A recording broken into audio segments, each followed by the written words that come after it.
I'm Craig Kenneth, a relationship coach and a psychotherapist. Every relationship is different and every breakup is different. Work with me and you'll get professional help on your situation. And if you're in no contact, focused on personal growth, my workbook series, The Knowledge, will help you make changes like you've never made before. Available now at AskCraig.net.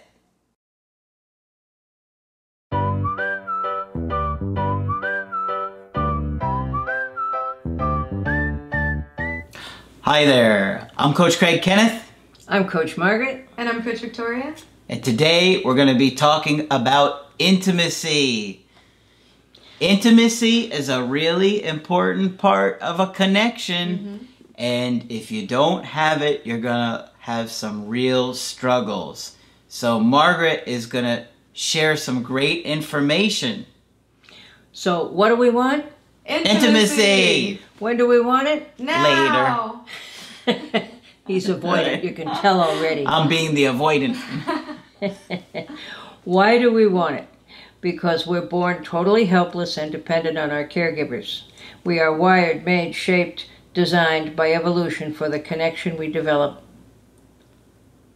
with our first connection, usually our mother. This connection is vital to keeping us safe, fed, and loved. We are very early on addicted to this wonderful feeling of being safe, fed, and loved. Okay, so we want it all of our lives and we seek it. We hear from you folks out there when establishing an intimate relationship in adult life gets complicated and can cause a painful loss. Very painful. Okay, so you call us when you're struggling with intimacy. And how can this possibly be prevented, this awful loss that you have? One of the things that we see very often is that the developmental stage prior to trying to establish intimacy in adult life has not been completed. What does that mean, Margaret?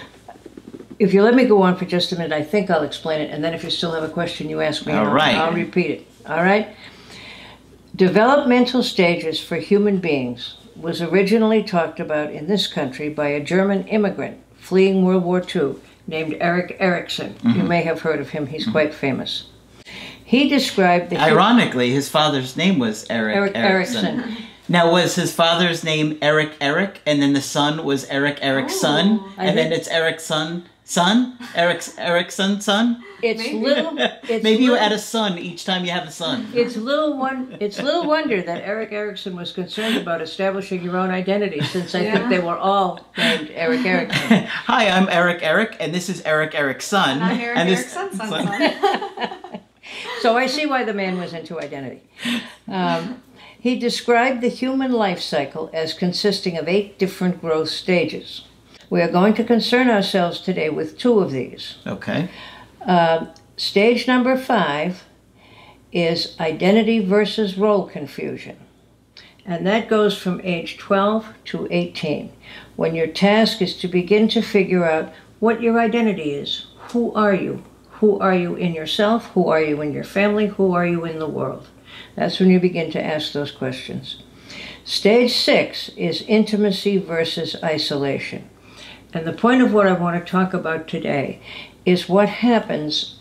You can't really do intimacy if you haven't done the prior stage of figuring out who you are. Now, can I pause you for a minute there? Sure. The intimacy or the versus isolation, right? That is kind of what we talk about in a lot of videos about space and closeness. Absolutely. So it's really important that you understand that Margaret's going to kind of explain how getting to that ability to be doing closeness in space is related to the stage before, correct? Absolutely, yeah. Okay. And what we see is people trying to do 2 stages at the same time.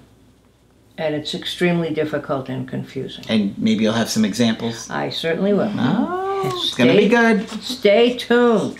And just to be clear, we're talking about intimacy in terms of vulnerability with another person rather than in sexual terms. Yeah. But we're not taking that off the table. Right, No. we could include that, of We can course. include that. Erikson believed that having a fully formed sense of self is essential to being able to form intimate relationships. When you stop to think about it, if you don't know who you are, you'd be very surprised that anybody was interested in you or loved you. You know, what is it about me that's lovable? What is it about me that would attract anyone? Gee whiz, I haven't had time to think about that, but it's important that you do.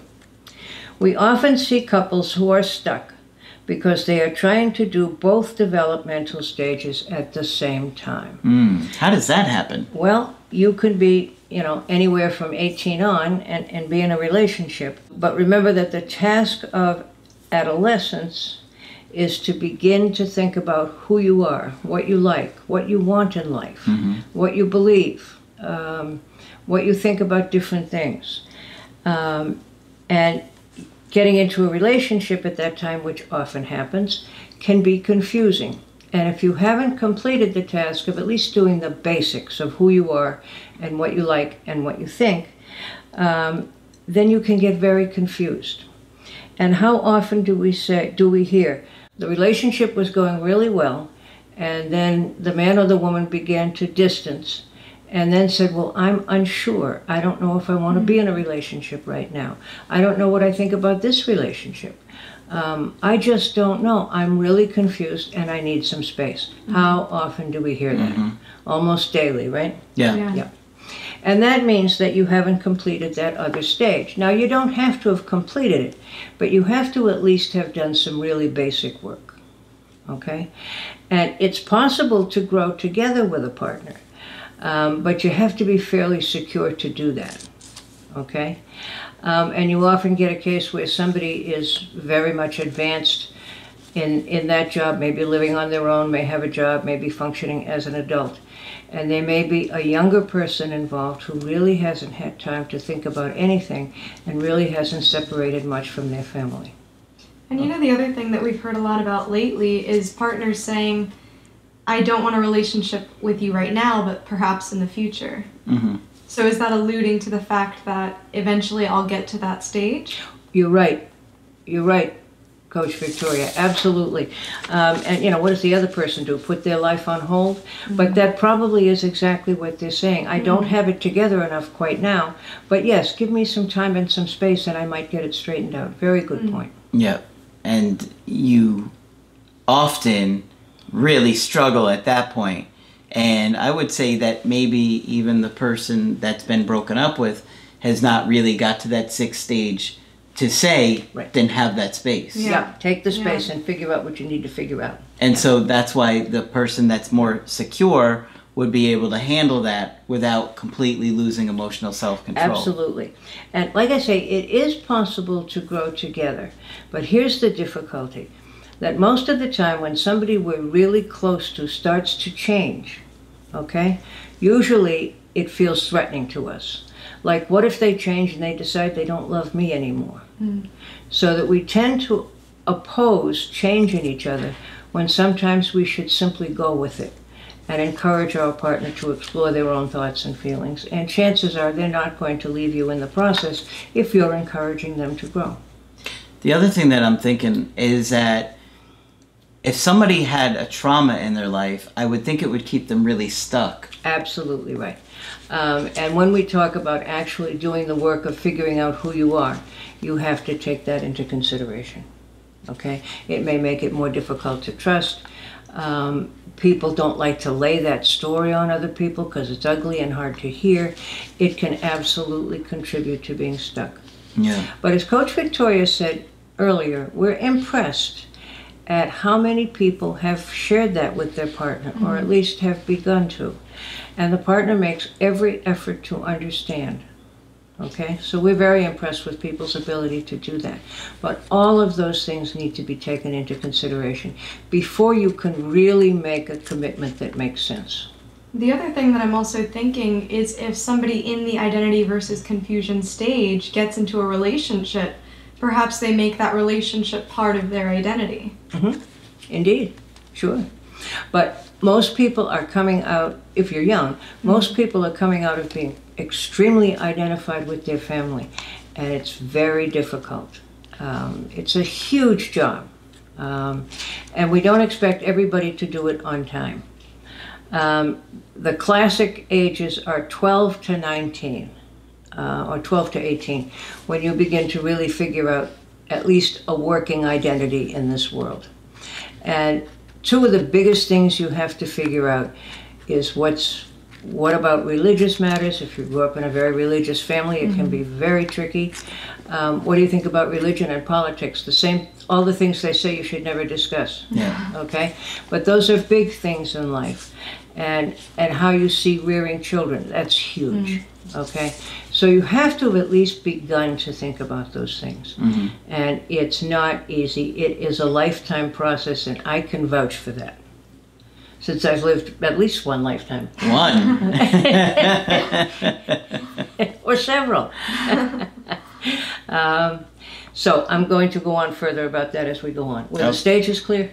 I think so. Yeah, identity first and then intimacy next. Or the intimacy gets all missed. Because you might even have a partner that's questioning their sexuality. Absolutely, and I think that happens more often than we realize. And I think it's something that all of us should take into consideration sometimes. And when people ask for space to figure things out, that can often be part of it. And that's okay, as long as you're working on figuring it out. All right? Good stuff. Okay. Good stuff. Hopefully this really got your brain going, thinking about a lot, because this is really interesting. And this is only the beginning. Uh-oh. Uh-oh. We're in a retreat. That means Margaret's got some good stuff coming soon. I got more stuff. All right.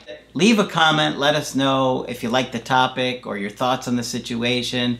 Of course, when you want to get our help personally, go to my website, askcraig.net. Sign up for the coaching option that works best for you. I do email coaching. I do Skype. Coach Margaret is available for Skype coaching. If you feel that I can be helpful to you, please sign up. Just click on Margaret on the top of the website to do that. Coach Victoria will continue to train with us. I'll be here. But that's it for this video. I'm Coach Craig Kenneth. I'm Coach Margaret. And I'm Coach Victoria. And we will talk with you soon. To get my help personally, go to askcraig.net and click on Schedule Coaching and choose the option that works best for you. I do email coaching or Skype. To schedule a coaching with Margaret, click on Margaret on the top of the page and order a Skype with her. For the Knowledge Creative Healing course, click on the link at the top of the page and click Get Started Now.